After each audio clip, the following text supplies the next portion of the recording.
नमस्कार दोस्तों, स्वागत है आपका इस विशेष प्रस्तुति में जहां हम जानेंगे भारत की सुरक्षा की दीवार, हमारे वीर सशस्त्र बलों के बारे में। भारतीय सेना, भारतीय नौसेना और भारतीय वायुसेना, ये तीनों मिलकर बनाते हैं हमारे देश की सुरक्षा का त्रिकोण। रक्षा मंत्रालय के अधीन ये बल न सिर्फ देश की सीमाओं की रक्षा करते हैं, बल्कि प्राकृतिक आपदाओं में भी मदद करते हैं और विश्व शांति स्थापना में भी अपना योगदान देते हैं। दुनिया की चौथी सबसे बड़ी सेना होने का गौरव प्राप्त भारतीय सशस्त्र बल अपने 14 लाख से अधिक सक्रिय सैनिकों के साथ केवल संख्या की नहीं, बल्कि प्रशिक्षण, तकनीक और हर भूभाग पर लड़ने की क्षमता का प्रतीक है। इनकी वीरता और बलिदान के किस्से हर भारतीय के दिल में गर्व की लहर दौड़ा देते हैं। आज इस वीडियो के माध्यम से हम जानेंगे इन बहादुर सैनिकों के जीवन के बारे में, उनके अत्याधुनिक हथियारों के बारे में और उन ऑपरेशंस के बारे में जिन्होंने भारत को गौरवान्वित किया है। तो आइए शुरू करते हैं ये सफर भारतीय सशस्त्र बलों की ताकत और तकनीक को समझने का। दोस्तों, सबसे पहले बात करते हैं भारतीय थल सेना की, जो देश की जमीनी सीमाओं की रक्षा का जिम्मा उठाती है। चाहे बर्फीली चोटियां हो, रेतीले रेगिस्तान हो या फिर घने जंगल, भारतीय थल सेना हर चुनौती का सामना करने के लिए तैयार रहती है। थल सेना का मुख्य कार्य है सीमा सुरक्षा, आतंकवाद का मुकाबला और देश के अंदर शांति व्यवस्था बनाए रखना। इसके लिए उनके पास है अत्याधुनिक हथियार, जैसे कि शक्तिशाली T-90 और अर्जुन टैंक, भयानक पिनाका रॉकेट सिस्टम और अचूक ब्रह्मोस मिसाइल। कारगिल युद्ध में पाकिस्तानी घुसपैठियों को खदेड़ने से लेकर सर्जिकल स्ट्राइक जैसे साहसिक ऑपरेशन को अंजाम देने तक भारतीय थल सेना ने अपनी वीरता के कई किस्से लिखे हैं।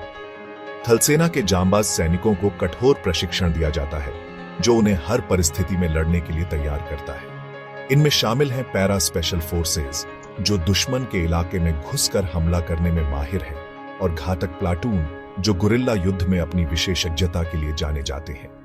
भारतीय थल सेना का इतिहास वीरता और बलिदान की गाथाओं से भरा पड़ा है। ये वीर सैनिक दिन रात अपनी जान की बाजी लगाकर हमारी नींद में चैन की नींव रखते हैं। आगे बढ़ने से पहले मैं आपसे एक सवाल पूछना चाहता हूं। क्या आप जानते हैं कि भारतीय थल सेना का आदर्श वाक्य क्या है? जी हां, यह है सेवा परमो धर्म, यानी सेवा ही सबसे बड़ा धर्म है। और हमारे वीर सैनिक इसी धर्म का पालन करते हुए देश की सेवा में अपना सर्वस्व न्योछावर कर देते हैं। अब हम बात करते हैं भारतीय नौसेना की, जो विशाल समुद्रों में भारत की आन बान शान का प्रतीक है। 7,500 किलोमीटर से ज्यादा लंबी तटीय सीमा की सुरक्षा, समुद्री मार्गों की निगरानी और देश के समुद्री हितों की रक्षा, ये सब कुछ भारतीय नौसेना के जिम्मे है। नौसेना के बेड़े में शामिल हैं अत्याधुनिक युद्धपोत, पनडुब्बियां और विमानवाहक पोत। INS विक्रमादित्य, जो भारत का सबसे बड़ा विमानवाहक पोत है, दुश्मन के इलाकों में भी हवाई हमले करने की क्षमता रखता है। INS विक्रांत, जो स्वदेशी तकनीक से निर्मित है, नौसेना की ताकत में 4 चांद लगाता है। और परमाणु पनडुब्बी INS अरिहंत दुश्मन के इलाकों में भी बिना पकड़े जाने के घातक हमले करने में सक्षम है। भारतीय नौसेना ने कई महत्वपूर्ण अभियानों को अंजाम दिया है, जिसमें शामिल है ऑपरेशन राहत, जिसके तहत यमन में फंसे हजारों भारतीयों को सुरक्षित निकाला गया था।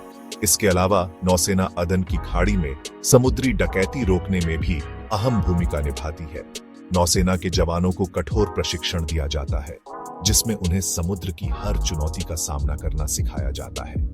चाहे तूफानी लहरें हों या फिर दुश्मन की नापाक हरकतें, नौसेना के जवान हर स्थिति में डटकर मुकाबला करते हैं। भारतीय नौसेना देश की समुद्री सीमाओं की रक्षा करने के साथ साथ अंतर्राष्ट्रीय स्तर पर भी शांति और स्थिरता बनाए रखने में महत्वपूर्ण भूमिका निभाती है।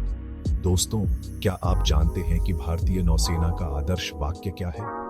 जी हां, ये है शन्नो वरुणः, यानी जल के देवता वरुण हमारे लिए शुभ हो। और इसी मंत्र के साथ भारतीय नौसेना देश की समुद्री सीमाओं की रक्षा करती है और विश्व शांति में अपना योगदान देती है। अब नजर डालते हैं भारतीय वायुसेना पर, जो देश के विशाल आसमान की रखवाली करती है। तेज गति से प्रतिक्रिया देना, दुश्मन के हवाई हमलों को नाकाम करना और जरूरत पड़ने पर जमीनी बलों को हवाई सहायता प्रदान करना, ये सब कुछ भारतीय वायुसेना के जिम्मे है। वायुसेना के बेड़े में शामिल हैं अत्याधुनिक लड़ाकू विमान, बम वर्षक विमान, परिवहन विमान और हेलीकॉप्टर। रूसी मूल के सुखोई Su-30 MKI, फ्रांसीसी राफेल और स्वदेशी तेजस जैसे लड़ाकू विमान दुश्मन के किसी भी हवाई खतरे का मुकाबला करने में सक्षम हैं। अपाचे जैसे अटैक हेलीकॉप्टर जमीनी ठिकानों पर सटीक हमले करने में माहिर हैं। वायुसेना के पास आकाश और S-400 जैसे अत्याधुनिक मिसाइल सिस्टम भी हैं, जो दुश्मन के विमानों और मिसाइलों को हवा में ही ध्वस्त कर सकते हैं। 2019 में भारतीय वायुसेना ने एंटी सैटेलाइट मिसाइल का सफल परीक्षण करके दुनिया को अपनी तकनीकी क्षमता का लोहा मनवाया था। भारतीय वायुसेना ने 1965 और 1971 के भारत पाक युद्धों में और 1999 के कारगिल युद्ध में अपनी वीरता का परिचय दिया है। वायुसेना के जवान अपनी जान की परवाह किए बिना देश की रक्षा के लिए हमेशा तैयार रहते हैं। दोस्तों, क्या आप जानते हैं कि भारतीय वायुसेना का आदर्श वाक्य क्या है? जी हाँ, ये है नभस्पृशं दीप्तम्, यानी आकाश को छूना और उसे प्रकाश से भर देना। और इसी आदर्श वाक्य को चरितार्थ करते हुए भारतीय वायुसेना देश के आसमान की रक्षा करती है और दुश्मन के मन में खौफ पैदा करती है। चैप्टर 4, रणनीतिक बल और परमाणु नीति अहिंसा पर आधारित शक्ति। दोस्तों, अब बात करते हैं भारत की रणनीतिक ताकत और परमाणु नीति की। भारत एक शांतिप्रिय देश है और उसकी परमाणु नीति भी इसी सिद्धांत पर आधारित है। भारत की परमाणु नीति का मूल मंत्र है नो फर्स्ट यूज, यानी भारत कभी भी पहले परमाणु हथियारों का इस्तेमाल नहीं करेगा। भारत के परमाणु हथियारों का संचालन स्ट्रेटेजिक फोर्सेस कमांड के हाथों में होता है। इस कमांड के पास अग्नि और के श्रृंखला जैसी शक्तिशाली मिसाइलें हैं, जो जमीन और पनडुब्बी से दागी जा सकती है। भारत की परमाणु नीति का उद्देश्य किसी भी देश पर आक्रमण करना नहीं, बल्कि बाहरी आक्रमण से खुद की रक्षा करना है।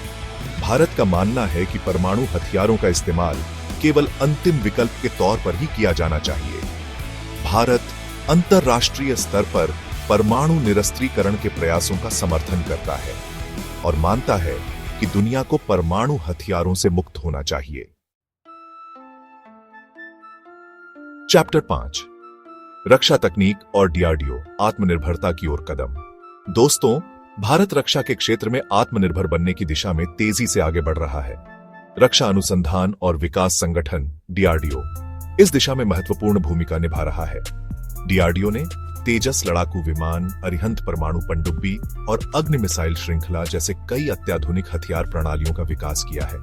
इसके अलावा DRDO मानव रहित विमान, रोबोटिक्स और साइबर सुरक्षा जैसे क्षेत्रों में भी काम कर रहा है। रक्षा क्षेत्र में आत्मनिर्भरता हासिल करने के लिए सरकार निजी क्षेत्र को भी प्रोत्साहित कर रही है। टाटा, L&T और BL जैसी कई निजी कंपनियां रक्षा उपकरणों के निर्माण में महत्वपूर्ण भूमिका निभा रही हैं। रक्षा क्षेत्र में भारत की एक बड़ी सफलता ब्रह्मोस सुपरसोनिक क्रूज मिसाइल का विकास है, जो रूस के साथ मिलकर विकसित की गई है। ब्रह्मोस दुनिया की सबसे तेज और सबसे घातक क्रूज मिसाइलों में से एक है।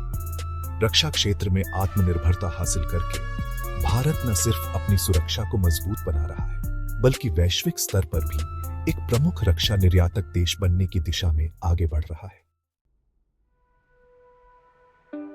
चैप्टर 6, सैनिक, देश के सच्चे सपूत।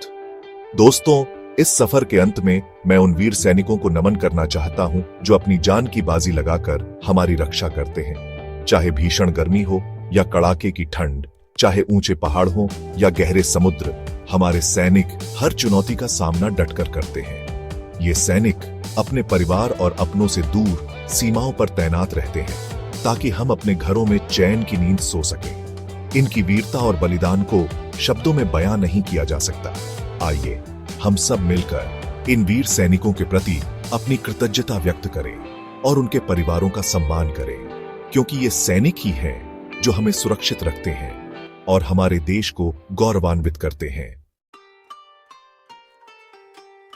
ऊतरो, जय हिंद। तो दोस्तों, ये थी एक झलक हमारे वीर सैनिकों के जीवन की, उनकी अदम्य साहस की और उनके अत्याधुनिक हथियारों की। उम्मीद है ये जानकारी आपको पसंद आई होगी। याद रखिए, देश की रक्षा करना सिर्फ सेना का काम नहीं है, बल्कि हर नागरिक का कर्तव्य है। हम सबको मिलकर एक मजबूत और सुरक्षित भारत का निर्माण करना है। अंत में बस यही कहूंगा, जय हिंद, जय भारत।